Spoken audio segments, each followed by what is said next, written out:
Back to the other side of the coin, ladies and gentlemen. Look who I have here.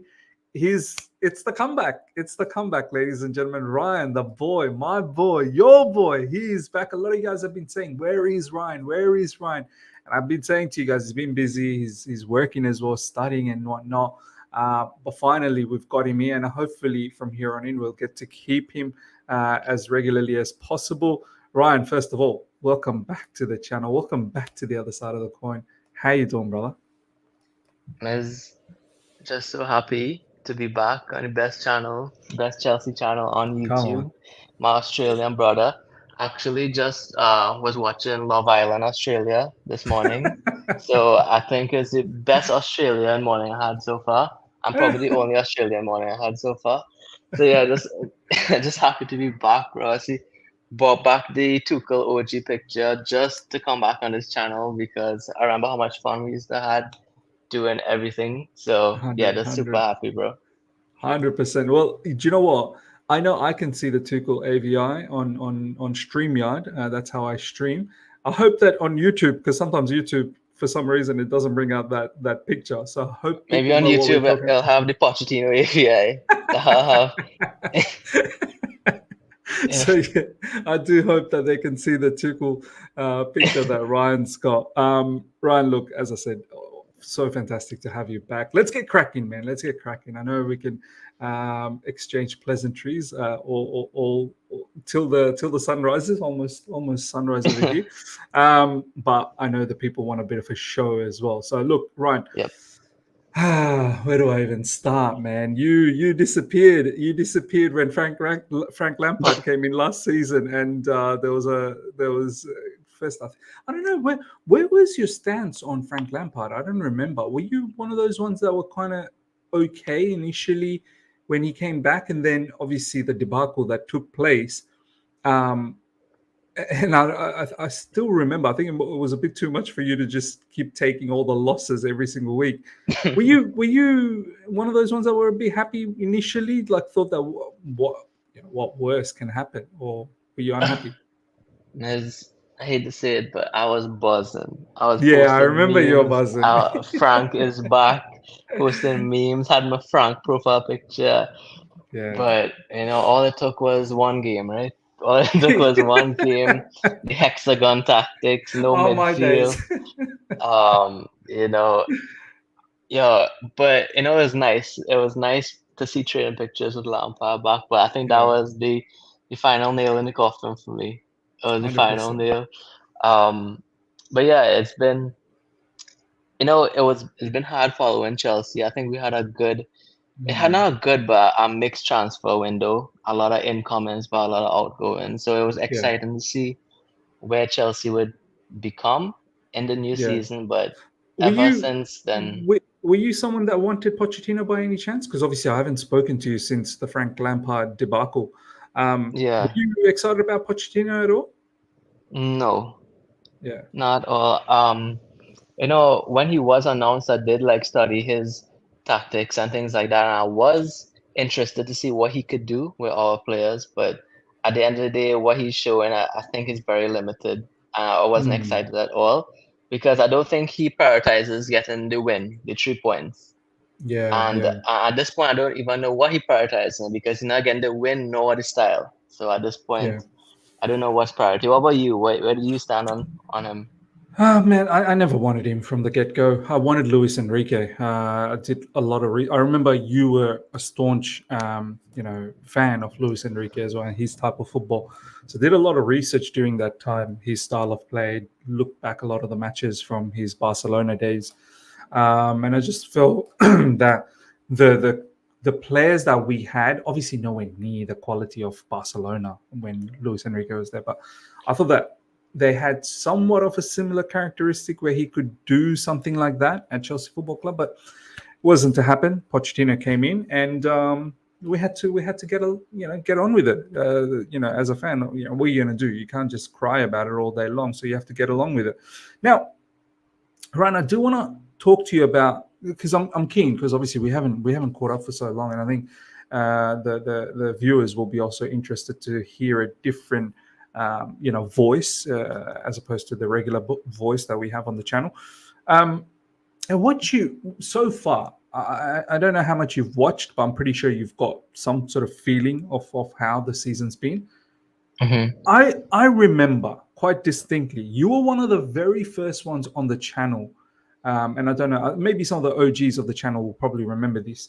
This was probably mid last season during Graham Potter time, when you and me were doing regular shows and talking about Chelsea on a regular basis. I remember you telling, not just me, but to the wider community as well, that players like Mason Mount, players like Christian Pulisic, you called it out a long time ago that these guys are not going to be at Chelsea like anytime soon. They're just not good enough, and surely enough, they've all effed off as well now, right? And Christian Pulisic, I suppose, is doing okay somewhat at AC Milan, but your Mason Mount and many other ones like just not doing well at all, right? And I remember you saying like these owners, they've come in and you don't recognize this Chelsea anymore. Like that would. I remember you were one of the first ones to talk about this, and a lot of people were saying you were negative back then. This season, a lot of people are starting to realize this particular, this notion that they don't recognize the Chelsea anymore. So far this season, what we've seen is, we've brought in a lot of players, as you said, but a lot of young players as well. This policy of under 25s, a lot of inexperience in the team. We've brought in a manager that is, let's be honest, not at that caliber of elite caliber, and the results have been poor, and we're still lingering around the 8th, 9th. Well, now I think we're 9th or 8th or something like that, but we've been lingering around 10th, 11th, 12th for a very long time under this ownership. So what have you made of the ownership, the board, the manager, the players in this, since the new owners took over up until now? Yeah, I think you said best a few videos ago. You said that we've been a mid-table club for more than a year. More than a year now, we've been a mid-table club. I think when you're asking that question, I could just briefly summarize it to this, that right now, Chelsea does not have a spine, right? Yeah. And we're trying to make limbs into a spine. Before, in any top football team, you would have a spine, and the younger players would be the forearms, the limbs, the legs, or whatever. But the Correct. spine, the central nervous system, the brain and spine, the central nervous system has to be there for these limbs to operate or to grow Yes. or to develop, right? Yes. I think in our last transfer window, what I told you was mixed, is that a lot of people were happy to get rid of Jorginho, Kovacic, things like that. But in Yeah. a type of way, we got rid of our whole spine at the same time. Yeah. You know, Throw in Rudiger as well. He was out of yeah, contract. Rudiger. I mean, think about a spine. You could take out one disc, two discs, but you can't take out all the discs in the spine and Yeah. expect the body to function well. And Yeah. what we're doing is that we're trying to get young players to fill the role of the spine, and even younger, inexperienced players to be the limb. And right now, people would say that a lot of people I saw on Twitter in July were excited for that project. They seemed like it was some kind of FIFA project or something, or even. And then they would look at teams like Brighton and other mid-table teams and say, look how well they play. But has these teams got into top four? Has these teams got Champions League football? Because, I mean, might as well. And we see that with us right now. We have little shades of good football, but it's not good enough for Chelsea, right? And that kind of football those teams were playing, it's good enough for Brighton. So whilst 100%. we cannot build a project without a spine and with those limbs under the label of Chelsea, because Chelsea has a certain pressure to it.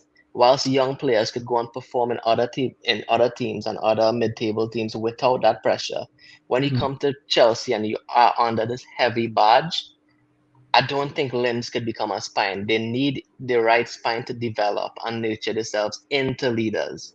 And I think right now we're in this position where we do not have leaders, we do not have a spine, we just have limbs all over the place, and we can't walk. Or if we do walk, we can't walk for more than 100 meters. So that's the position we're in right now. It's a sad situation, man. It is a sad situation. And do you know what the crazy part is? Let's get into some of these news, which I think will formulate our conversation in regards to what's going on. I just want to bring this up to you first up, right? Exactly what you're talking about. We just don't have the spine, and then we're trying to have more inexperienced, inexperienced limbs to do the job. Check this out. This literally dropped within the last 12 hours. The Todd Bowley Clearlake business model relies on being able to sell players to meet salary demands and create accounting room for new signings. This is due to the absence of a shiny new stadium or stratospheric commercial growth. So, look, I get it. I understand that you have to appreciate the business side of things. You can't do a lot of these things and still be within the financial fair play structure, especially the sustainability factor of financial fair play, which is making sure you're not making losses over 3 periods consecutively. But this whole idea of about selling players to meet salary demands, like I don't like. So what's the owners trying to say here? Like, we gotta get rid of certain players in order to bring in, let's say, I don't know, Victor Osimhen to pay his wages. I was under the understanding this season, like from last summer, we got rid of a lot of players anyway to reduce the wage structure. So are we gonna be one of these clubs moving forward where we can't have a plethora of good players? We can only have one or two, and the rest are just got to be sort of somewhat of a mid-tier level players. I don't get it. Like, there seems to be a lot of focus on, balancing the books, and sure, like, balance the books, but we have to be, I guess I'm also talking about the recruitment. We have to be so astute in recruitment. Well, how do you take that conversation from the owners? I think we could try to reframe what the owners are trying to do to make it into something good, to make us believe that we could be back to Chelsea how it used to be. But the truth is, and the fact is, that our model has changed. That before, under Roman, we were striving to become an elite club, like a Barcelona, like a Real Madrid, like, an elite club. Yeah. And under Todd Bowley and these guys, that we are not striving to become that elite club anymore. We are striving to become a feeder club. We are striving to make our products to become a feeder club. Yeah. And the thing is, I don't mind developing young players and making profits off of them. But the thing is, it's kind of delusional to think that these players are going to develop under our structure and our environment. It's like bringing in seeds to plant plants, but we don't have the right oxygen and all these things to plant these plants. Nice. So now we just have a bunch of seeds and soil on the floor, basically manure and shit on the floor, no flowers, no plants. And we stuck with it because nobody want to buy this shit anymore. Because who knows, these seeds from 2 years ago could probably not make flowers anymore. They're talents from 2021 that are not the same potential in 2023. And we are actually at a loss right now. And we are in this little roller coaster right now. We cut down our wage bill for what? At the end of the day, we spent nearly or more than $1 billion, and we're $9 billion. And actually, Ms., 9 sounds good in comparison to the bar we've set for the past 14 months. Yeah. So we've been 12. Yeah. 9's progress, by the way. 9th is progress. Yeah, 9th is progress. So the thing is, we've changed our whole model, and I understand maybe in the long term that they want to do something good. But I feel that even if we give them the benefit of the doubt that they wanted to do something good, they tried to do everything at once and pull the rug under our club. And we've just fell. Instead of working top to bottom by continuing to win and maintaining our quality and doing things bit by bit, they've pulled the rug under and demolished just to build from ground up instead of up down. And now we're dealing with that. So 100%. And it's so true. Like what you've just mentioned in terms of trying to build those seeds, develop those seeds, and now we're just left with just manure, pretty much. Like, Yeah. it's not going to do any. And this is what I want to. This goes nicely in the next news, which I'm pretty sure you would have seen. Some of the kids, or as you referred, seeds that we've sent out in the last transfer window out on loan to develop, and hopefully become something, and maybe we can cash in on them. One of them was Cesare Cassidy. As you can see over the news of him, Maurice Pochettino hopes Cassidy will immediately boost Chelsea's training level in a crucial week, which And could that is define. embarrassing, eh? Bro, first of all, this kid, look, no disrespect. I thought he had a really nice preseason. I think there is some raw talent in there. I think that loan move to Leicester was actually a really good one. I actually don't blame Chelsea Football Club in this particular loan that he's been recalled back from. Because I think Leicester, they're looking to buy a midfielder. So I think in this situation, Chelsea has been forced to call him back because Leicester are buying a midfielder. But and we're gonna come back to this particular comment, because for me this comment is quite ridiculous. This tweet, which is coming from Mizaka, so we're gonna come back to that. Check this out as well. Official Chelsea forward, he's a winger. Diego Moreira has been recalled from his loan at Ligue 1 side Lyon. This is now confirmed by Chelsea Football Club. A lot of people will tell you, Ryan, that but Miz, or Ryan, we've not bought this player. Got him for free. We got some loan fee from him. He's already on the profit. We've made profit out of him. But what people tend to forget in this situation is there's still wages, right? There's still wages. There's still cost of running a player that people need to understand, and also the human element. It's not just about making profit. Like, if we don't believe in some of these players, and if we don't think they're good enough, what are we doing? Why do we have them harboring in our football club? Let them find their own way in a different place. And this brother is coming back. There's no way he's going to be featuring for the first team. He's going to have to go back to the academy or under 21 squad. Clearly, he couldn't impress in Lyon. So there's two things here. Like, he's probably not good enough at the moment, and we thought we can make a quick buck out of him.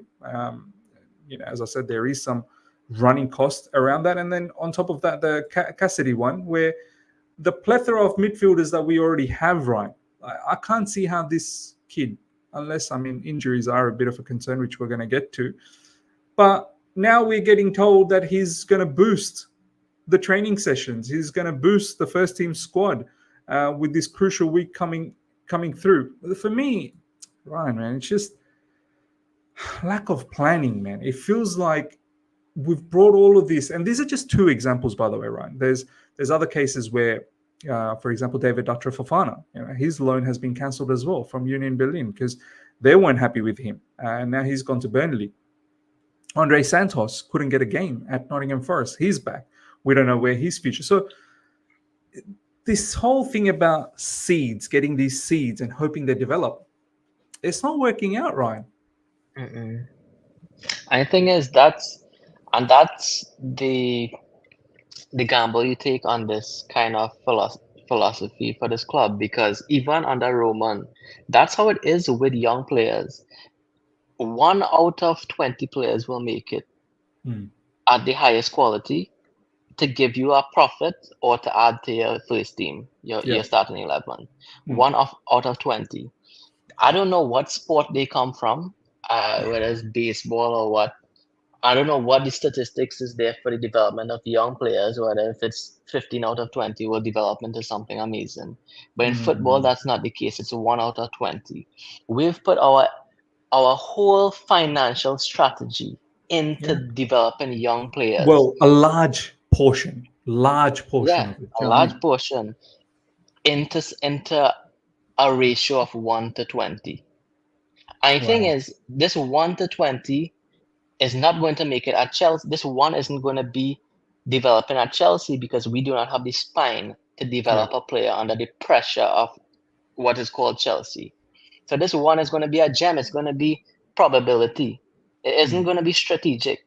And to put our whole philosophy under this it's just digging ourselves deeper and deeper and pushing us further and further away from ever making it back to top 4. in the Yeah. foreseeable future, and that's the truth. No, it's 100% is the truth. And you know what's even annoying? Getting back to this particular comment, the briefings that, because I'm pretty certain some of these journalists that we have working for, looking at Chelsea news on a regular basis, Jonas Arkinsellas, Simon Johnson, Liam Toomey, and the rest, right? This particular tweet, Mauricio Pochettino hopes Casadei will immediately boost Chelsea's training level in crucial weeks, which could define their season. Like, they must think us as fans, we are stupid as well. How is a kid, Cassidy, going to have that much impact in the playing squad? Do you know what I mean? Like, I don't know if you saw, a lot of the Leicester fans are not happy with Cassidy anyway. They're very, very happy the fact that he's left. Like, in my personal opinion, he's actually done okay-ish in the Leicester loan. He scored a few goals, made some assists, but it wasn't a regular starter. Always came off the bench.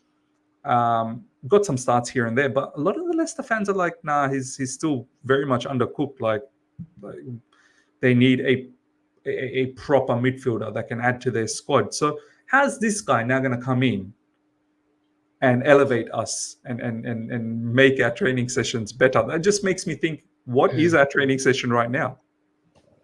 Yeah, I mean, you're definitely right. And I think it goes to show that let me tell you what the situation is like. A lot of people make videos and say that we need to change our philosophy. I mean, not we, but the owners, right? Yeah. Their strategy and philosophy. But Miz, they've invested billions of dollars into this. And it's kind of like telling a white lie. You tell one white lie, you have to tell 100 white lies to keep it. And the thing is, Yeah. the sad thing Now, about now this is that it's a facade they have to carry on. Like, they've got to carry on yeah, with this. and you can't just change your white lie and say, "Oh, I've lied all this time, and I'm going to tell the truth now. I'm going to do the correct thing." No, because for us normal human beings, a white lie is a white lie. For them, their white lies have been billions of dollars. So they have to put all the chips. They can't turn around and say, "Okay, we're going to change our philosophy now." They won't do that. And the Yeah. thing is that, sadly for Chelsea, change isn't going to come from the top down anymore. It have to come somewhere else in the hierarchy. Change is going to come. It isn't going to come from the players either because they need guidance. The only thing that's going to help change Chelsea is our manager, and it's not going to change us completely, but it could get us to a point where we could climb up the table. And that's the best we could hope for. The best. Do you know what? That is such a good point. And this is why I've been harping on about. Look, don't get me wrong, Ryan. I've been saying it in recent times throughout this, abysmal performances this season, predominantly abysmal performances and results. I've been saying that. Look, there's no doubt that the owners, the board, they're the first proper the culprits in this whole fiasco. But let's not take anything away from Mauricio Pochettino. I truly believe if we had a gaffer that was a lot more astute, a lot more, had a lot more quality about themselves, then we wouldn't be where we are. I'm not saying we'd be winning the Premier League, but we'd be a lot better position than where we are right now. And he still can rectify the situation. It just seems like it probably won't happen under his tenure.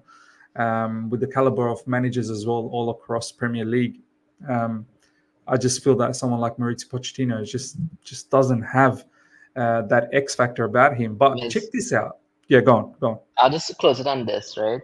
Is that the quality of our project proposal is going to attract the quality of manager we get.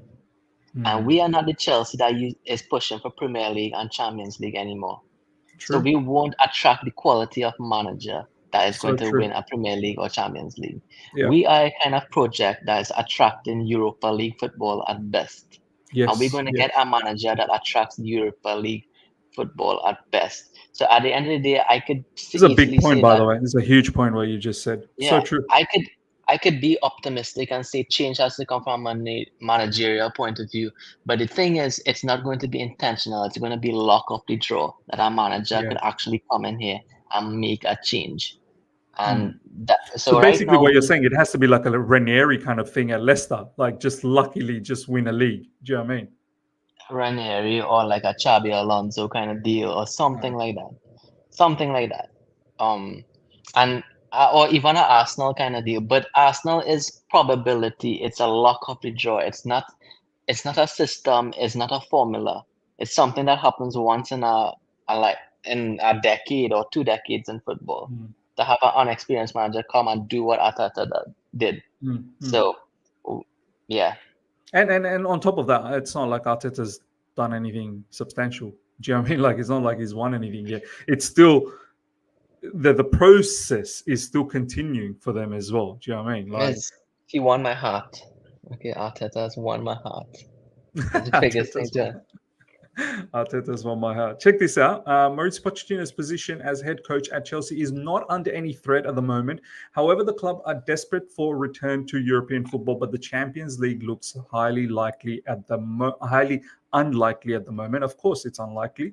Further goes on to say there have been inevitable rumors about Jose Mourinho coming back to Chelsea for a third time, but Chelsea still see Pochettino as the right man at the moment. And winning against Middlesbrough will only reaffirm that to the club's hierarchy. So, look, this has been the briefing for the past couple of months. Every time there's been a negative result, Ryan, we see all of these stuff coming out from the journalists saying that the owners will not get rid of Maurizio Pochettino. They will keep a hold of him till at least the end of the season. But the way I look at it, Ryan, is that you can't sustain these bad results. Like we've got an important game coming up against Middlesbrough where we screwed up in the first leg. Middlesbrough have, everything to play for here. They've got a 1-0 lead. They'll come to Stamford Bridge, and I've been saying it in recent times that they will play as if their family are held hostage. Do you know what I mean? Like that's how they will play because that 1-0 lead for them is precious as much as life is. Do you know what I mean? So, and we're going to get to the players that are out. Quite a lot of players that are still not available for us.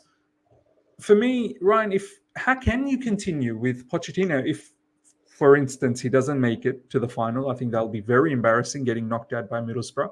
Looks like it's quite probable as well. We've got Aston Villa in the FA Cup, which is not going to be easy one bit. Then we've got Liverpool in the Premier League. Our next Premier League game is against high-flying Liverpool, who's going for the title. How can you sustain? Like, I can't picture how Chelsea Football Club under Mauricio Pochettino can actually get quality or good results in the upcoming fixtures. Maybe we can still do something against Middlesbrough, but Aston Villa, Liverpool, and I think the fixtures after that are quite mad as well. Like Ryan, how can the owners just say, "Nah, close my eyes. I'm just going to go in with Pochettino"? Yeah, I think that it's a difficult one because for Pochettino, it seems like he is 1 foot in and out of whether to stick with his philosophy or not. Mm. And it's kind of like same the white lies thing I told you. Do I change now or do I stick to my guns? And I think you mentioned Mourinho is linked Yeah, I up, was just going to say, yeah. I want him and back, bro. I really do. I do I do want him back. I'll change my profile picture to a Mourinho picture if he comes back. That's the only way I'm changing this picture. But I would say it is that the Mourinho of 2007, 8, 9, 10 isn't going to come to Chelsea. Of course. It's going to be a Mourinho that has to agree and bend over to the Todd Bowley administration. And that's just not going to happen. And it might, because if you could bow down to the Roma administration, and it's a similar project, not in youth, but it's limited resources, and the expectation is quite high to get Champions League football, right? Or with that, however, I always see, we have a tactical board, right? And it has our goal and it has the opposition goal on top and our goal at the base. I think that when you're with limited resources as we have at Chelsea, we need to build from the bottom up.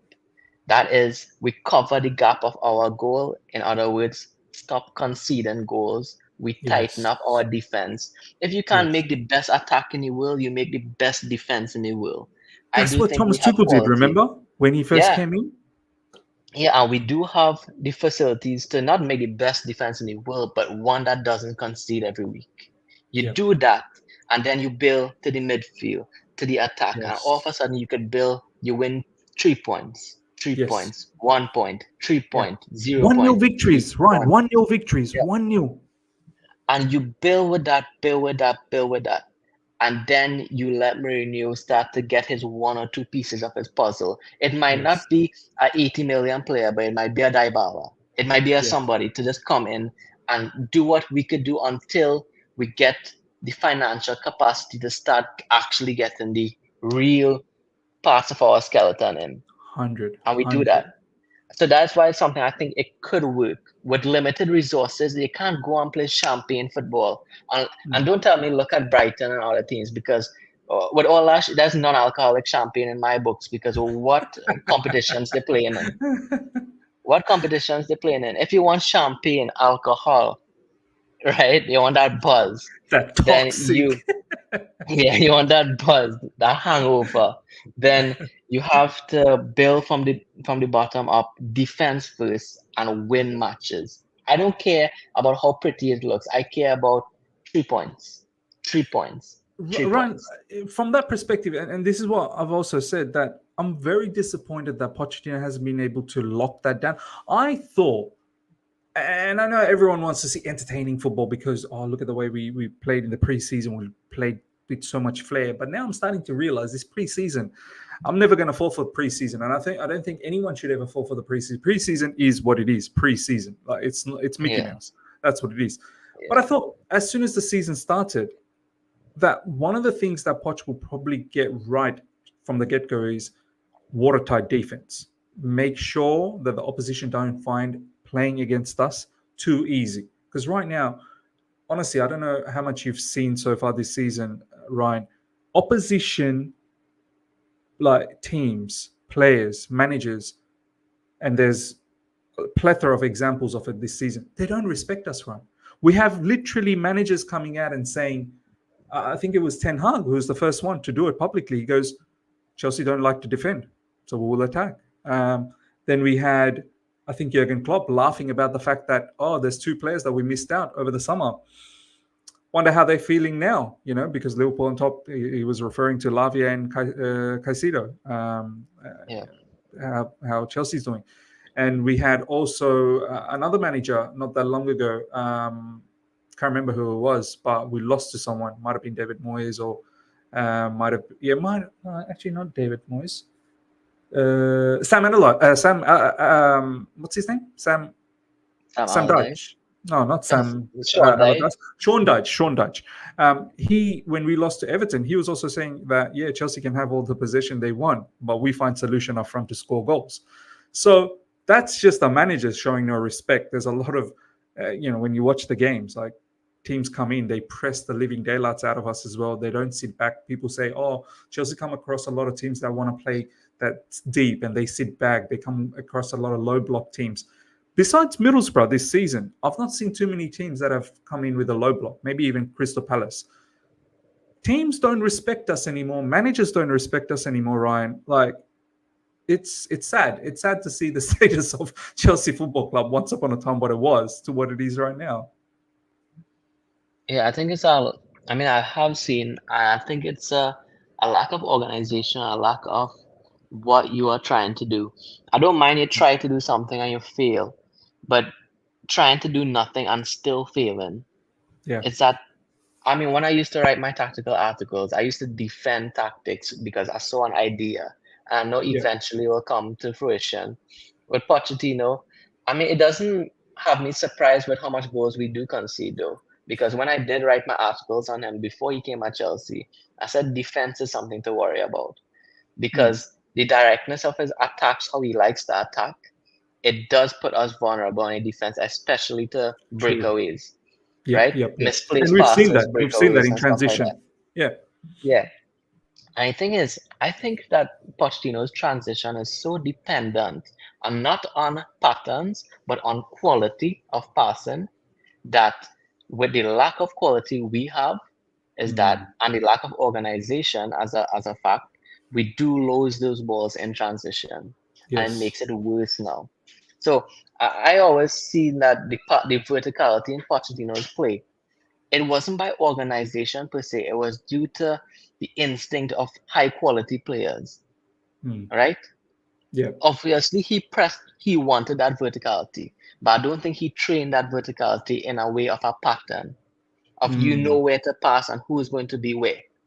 And in Tottenham, you used to kind of see that they used to have high quality from the back into midfield with people collecting it in the pockets, like Ericsson collecting it in the pockets, Yeah. etc.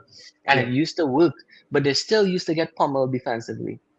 Now it's worse for us because we don't have that quality of Ericsson in the pockets. We don't have that quality from the back, right? So Yeah. at the end of the day, we get even more transitions now, and that's something that it's such basic things in tactics that's not there with Chelsea. And it kind of goes to show, I think Alex Goldberg posted it with Lawrence Julian or whatever how you pronounce Yeah. it, Yeah. right? Julian Lawrence. They Yeah. said that they said that in PSG they used to complain that they used to do no tactical work, little to no tactical work. Mm. And that is crazy. So imagine for us kids there now, that was Neymar and Messi and those guys with no Yeah. tactical work, maybe you could get away. But you have kids here want to develop in football, to learn. They need guidance. Like they need to be told what to do. Do you know what I mean? Yeah, And yeah. and And yeah, go on, bro. no, I think that I understand where Chelsea is at with limited resources in our squad. But even with that, I still think the organizational point of view of Pochettino's tactics is not good Mm. enough. And I don't I think he should agree. last throughout the season. I absolutely agree, man. And I've said that. I've seen, and I get it. Our team is inexperienced. I fully understand that, but the talent is there to do a lot better than what we're doing. And when you look Exactly. at teams like Aston Villa under Unai Emery, Aston Villa was 16th or 17th when Unai Emery took them, and now they're in the Champions League positions. And what did Whether he they do first? Close the back. strength puts the back, strengthen the defense. Aston Villa not on a regular, like every now and then they do concede quite a few, but more often than none they are watertight. They try to be as tight as possible in defense. That has to be the cornerstone. Like you have to be. What's the point of conceding on a regular basis and then hoping that you score 3-4 every game to win a match? It's not sustainable to do that. You have to keep a watertight defense. So this has been a huge issue. All right, let's talk about some of the other news that's been circulating. Talk a little bit about the transfer market, players that are on the move potentially. Here's a news in regards to Armando Broja. Chelsea is willing to listen to offers for Armando Broja this week, and 35 million plus is the number Chelsea will consider. A little bit more about Broja is Mauricio Pochettino and Armando Broja's future. This was in the press conference. By the way, the press conference, apparently it was less than 4 minutes. I tweeted out that no foreplay, no nothing, just get straight on with it and a couple of pumps and good night. See you later. That's pretty much what the press conference was all about. This is what Mauricio Pochettino had to say about Armando Broja's future. At the moment, there is no news. We cannot update in any way. It is also quiet, which is good. There's no news about players that can leave or come in. And we have Fabrizio Romano saying on Armando Broja, there could be movement in next days. Now, Ryan, I rate Broja, but I rate him in the sense what you said, that we need to have a spine first, then only you can have these limbs come in and expect them to grow. There is no spine, and then now we are relying on players like Armando Broja to lead the line for us because Nicholas Jackson's on AFCON. And even Nicholas Jackson himself is also another developing player. And Nkunku, which we're going to touch on, is injured as well. So, Ryan, what do you say about Armando Broja, man? Like this player looks like he's probably going to get sold. I guess because we want to buy that top striker in summer, in the likes of Osimhen or Tony. I don't know. But right now, this is who we have, and it looks like we're going to be selling him. What thoughts on Armando Broja and this transfer news that's been circulating around? I mean, all I'll say is I can't wait for Chilwell to be back at left wing. I might put Conor Gallagher at number 9, right? Gallagher Yeah. number 9, Chilwell now Oh left my wing. god. Because at The this entire point, team is flipped upside down, huh? Like everyone that's meant to Yeah, play a little bit deeper is playing forward. yeah. So I think 35 million for Broha, you said, right? Yeah, I think so. That Is seems to be the a good case. price for Broja. Yeah. 35 million. But it goes to show is that what is Chelsea plans for this season? Is this another Mm. scrap season in their books? Focus on the summer. Because it's going to go down to 2 years scrap Chelsea. And I think is you could say, okay, we're going to get this player in the summer, Victor Osimhen or whatever. But at the Mm. end of the day, what is their motivation to come at Chelsea at this point? Yeah. Because they're not going to get top tier wages at Chelsea. They're not going to get top tier football at Chelsea. And the project right now is not going to get them that anytime soon. Yeah. So at the end of the day, I think that to scrap this season and to sell one of our only strikers, even though it's for 35 million, is not a good idea. Because where would the line be drawn? Because some players in the squad right now, they may not be in our plans for next season, or we just sell them in January now.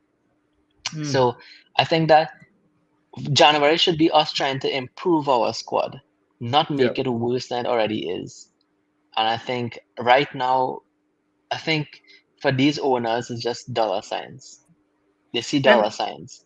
and on top of that, it's not like we can get someone like Osimhen or Tony right now. Like if you're going to sell Broya, you need someone in right now Right because now, right? you don't have a bona fide striker. And Broya is probably not a bona fide striker, but still he's a striker by trade.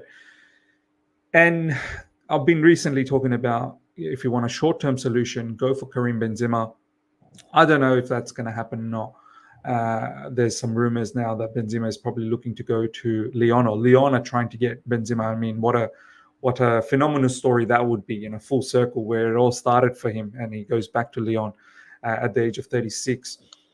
I just thought that if Benzema is looking for a way out from Saudi Pro League, um, Chelsea Football Club should try and do their best. I know the wages; he's on some unbelievable wages, but Benzema would have to understand you're coming back to Europe. No one's going to pay you 3.2 million per week.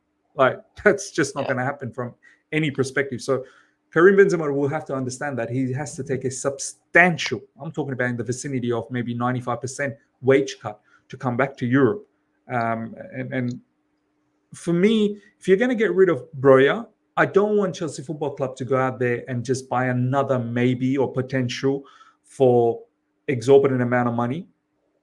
And because that's the plan that I just completely want to stay away from. They've been linked with Aston Villa player called John Duran. I don't even know who this guy is. I don't even think he plays often enough for Aston Villa. We've been linked with Evan Ferguson from Brighton. Brighton 100 million plus. Like these are players that are not proven, and these clubs are wanting unbelievable amount of money. I rather us not sell Broya as opposed to get any of these maybe players. As I said, if we are looking for short-term solution, should be Karim Benzema, but I'm not really sure where that's at the moment. So you're right. Like, why get rid of Broya? Like, if you don't have a solution, why get rid of him, right?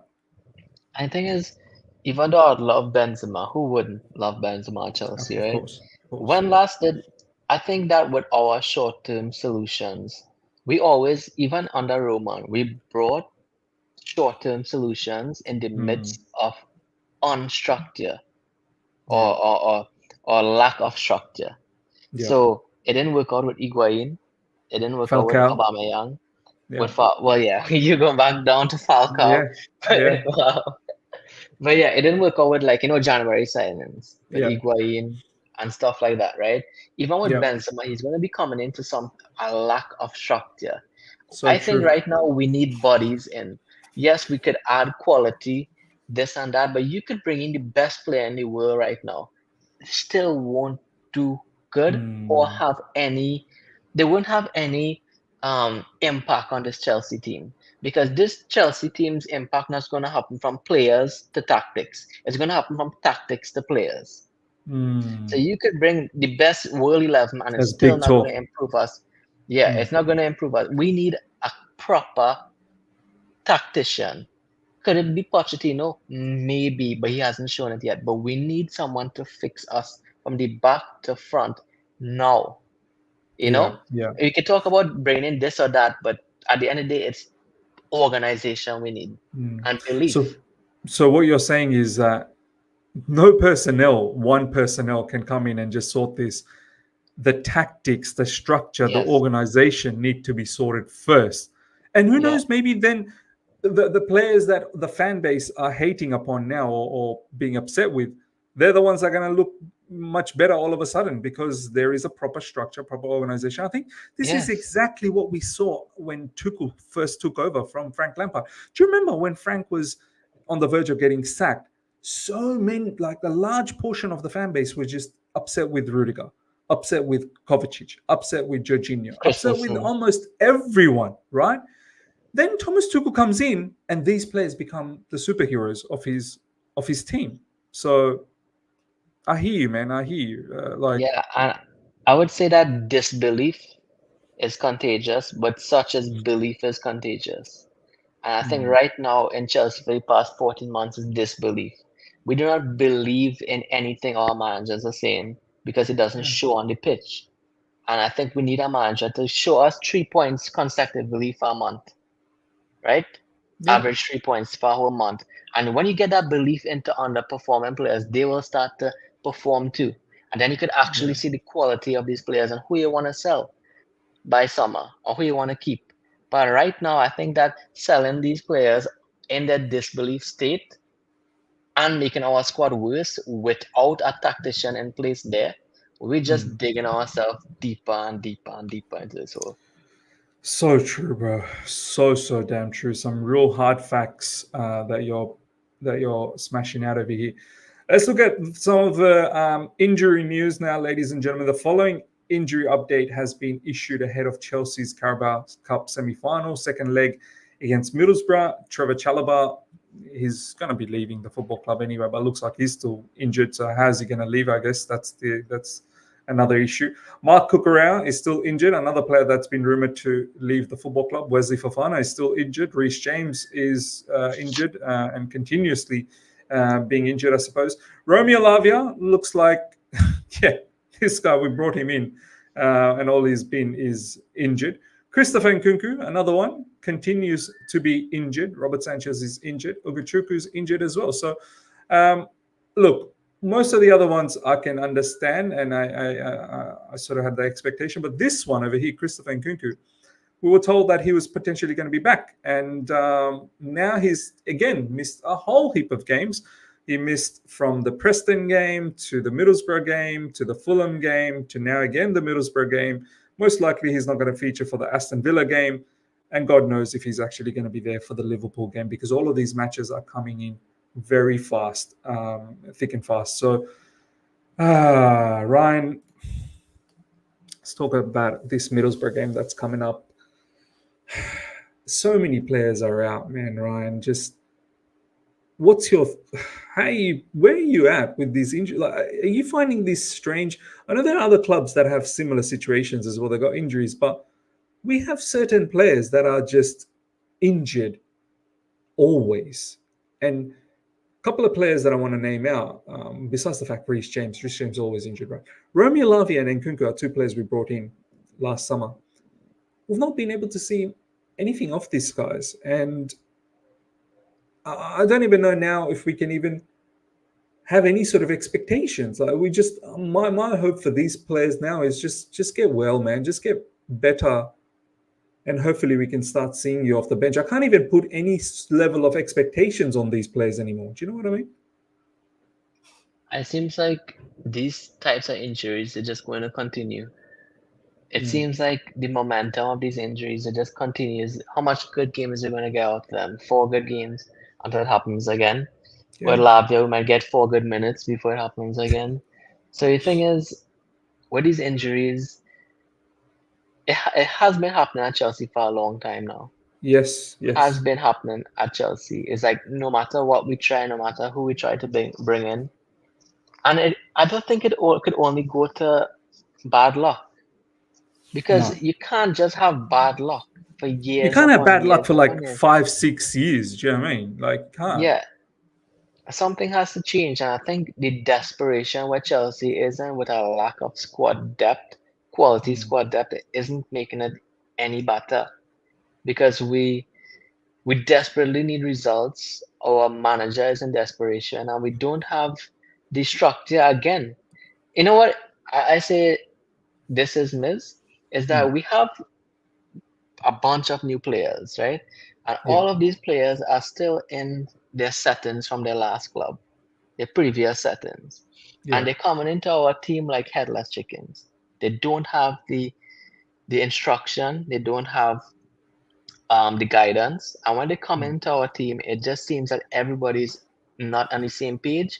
And as a result, they're trying to do too much. Does that make sense? They're trying to do too 100%. much. And 100% makes doing too sense. much, like without that guidance, could lead to things like injury and things like that. We Yes. need our players to know exactly where they need to be, what they need to do, and what responsibility and load they have to take. I think And that's something just that's on that, missing. Ryan, the too much. Check this out. Malo Gusto was suffering from a bit of muscle overload recently, but it was nothing serious. But Malo Gusto is also ruled out, breaking. Malo Gusto is out. I think this is I what you think were saying, that these players are coming in and they're just having to do a lot in a yeah. non, like, no system organization Same team. thing might happen Do you for know what I mean? Chilwell. Same thing might Yes. happen for Chilwell. He's gonna Yeah. be running up and down that pitch, pretending he thinks he's still playing under Tuchel, up and down in inverted areas, things like that. And who knows if an injury could happen again. So true, man. So true. It's just, man, you know what? Talking about Chelsea just frustrates me. It was good to not have Chelsea around for the past week and a bit. And now that the matches are coming thick and fast again, Hey yo, may as well say that's life, right? that's That's life, bro. life. That's life. By the way, that podcast is coming back for all the people that know. That's life. Ryan and Miz is going to be back. Maurizio Pochettino on whether Nkunku can face Middlesbrough? No, he's not available for tomorrow. It's a shame, but we hope he can be ready as soon as possible. Right now, look, as I said, I don't have too much expectation. I just hope that, yeah, whenever he's ready and he's able to come back into the team, we'll see what happens.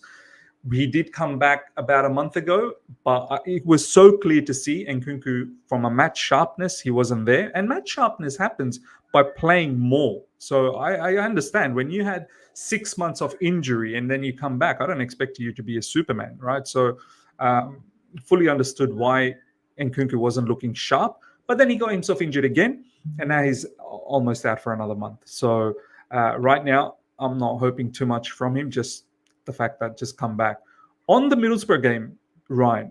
Look, no Nkunku, no Malo Gusto, so right back. Malo Gusto has been deployed as a left back. It seems like Levi Colwell will continue as a left back, and Levi Colwell has been getting smoked. And there's been some internal conversations that Levi Colwell doesn't enjoy being a left back, and some certain, I don't know, hierarchies or people in the hierarchy are saying that they're questioning that deployment of Levi Colwell on left back. You've already mentioned Ben Chilwell potentially could be deployed as a left winger. Mudryk is there, but we're deploying Ben Chilwell. But Mudryk himself has been inconsistent as well. Just a mess. And then Armando Broja, a striker, the only striker that we have in the football club right now, is getting rumored to leave, to be sold in this window. How you seeing this crucial fixture against Middlesbrough coming up, bro? It seems a bit of a chaos at the moment at Chelsea Football Club. Yeah, I think. I mean, you said rightly that they're gonna hang on to that 1-0 lead Yeah, like they're rent dependent. You yeah. know, Um, and for us, we don't have time to build tomorrow. Tactically, we need to throw it at Middlesbrough. Yeah. And that is going to come at a risk because they're going to plan for that or for the last 2 weeks. That we're going Yes. to throw it at them and they are going to make use of our players not being in the right positions, not playing to their favorite roles. Mm. They're going to make use of those gaps. And miss, honestly, I could see us losing tomorrow because of the manner we have. Wow. So not even a draw, lose. I mean, No, draw is not I going to do think nothing anyway.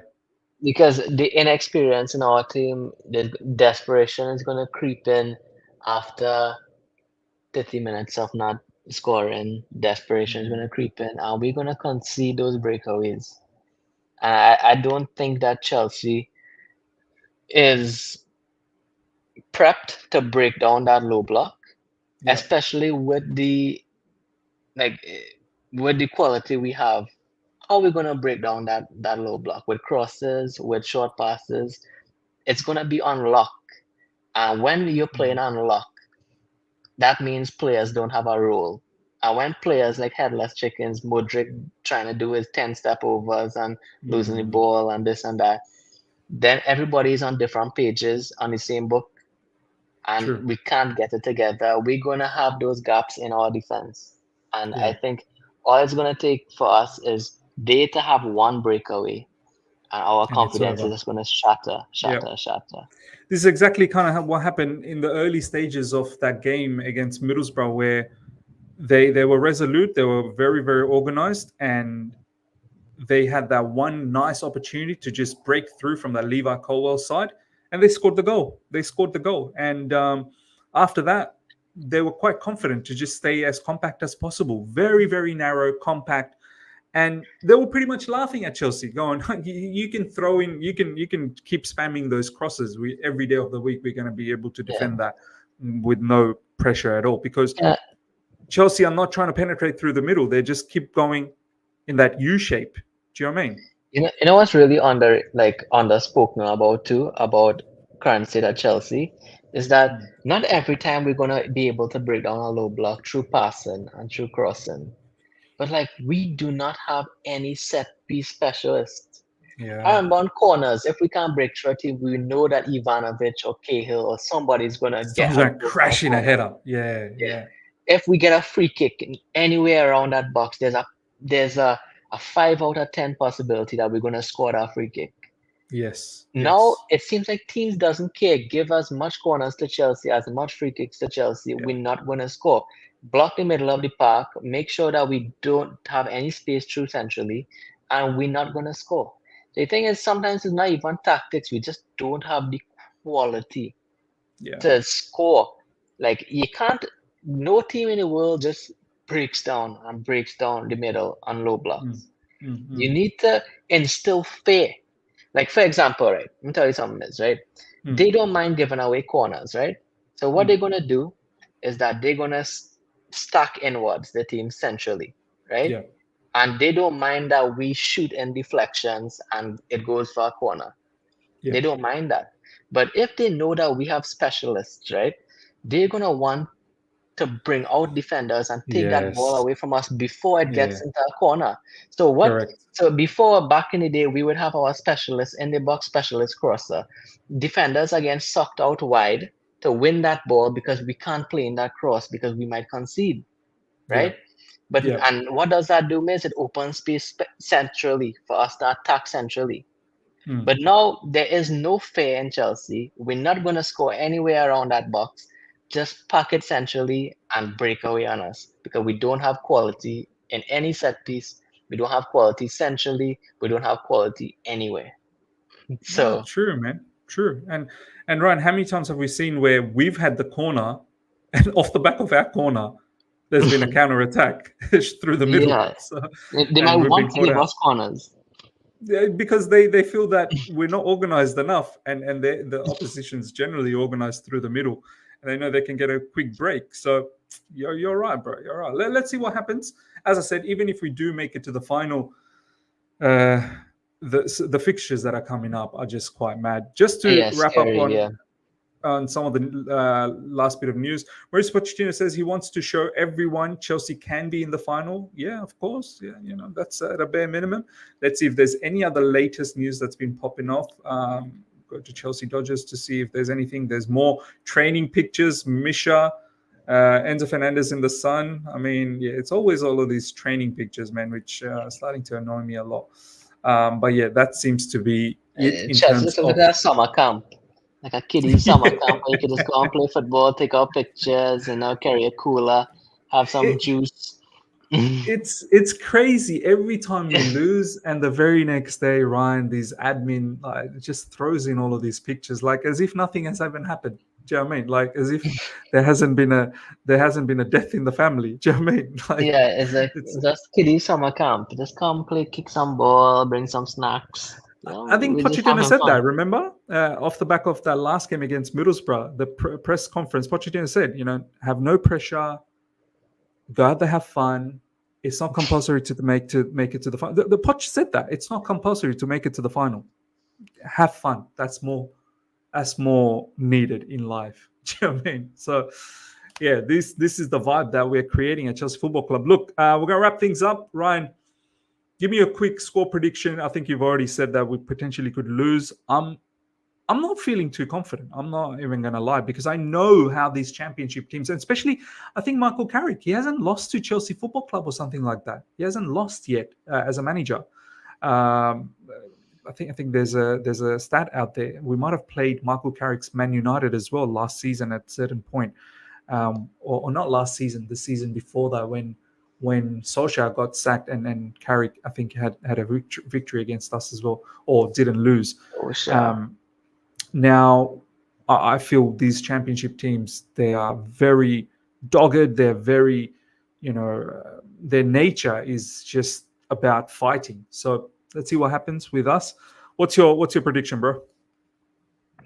My prediction 1-0 Middlesbrough. I think Wow. So Middlesbrough we're is out. gonna win. Just off the back of that, a consequent question. How could you keep Pochettino after that? Like, he has to be sacked. I think but you had 2 weeks international break to bring in a new manager. You're gonna bring in a new manager right after the transfer window. I think at this point they're just gonna stick with Pochettino. Just gonna stick with it. Bro, I don't know how I'm going to be able to take that if that's the case. If we get knocked out, and that is it And is a the run of fixtures we probability. have after this is crazy. I Yeah. think we should have gotten a manager before the second leg Yeah, and instill belief in a kind of easy match, instill belief and build towards the kind of run we have. We have an insane run. yeah.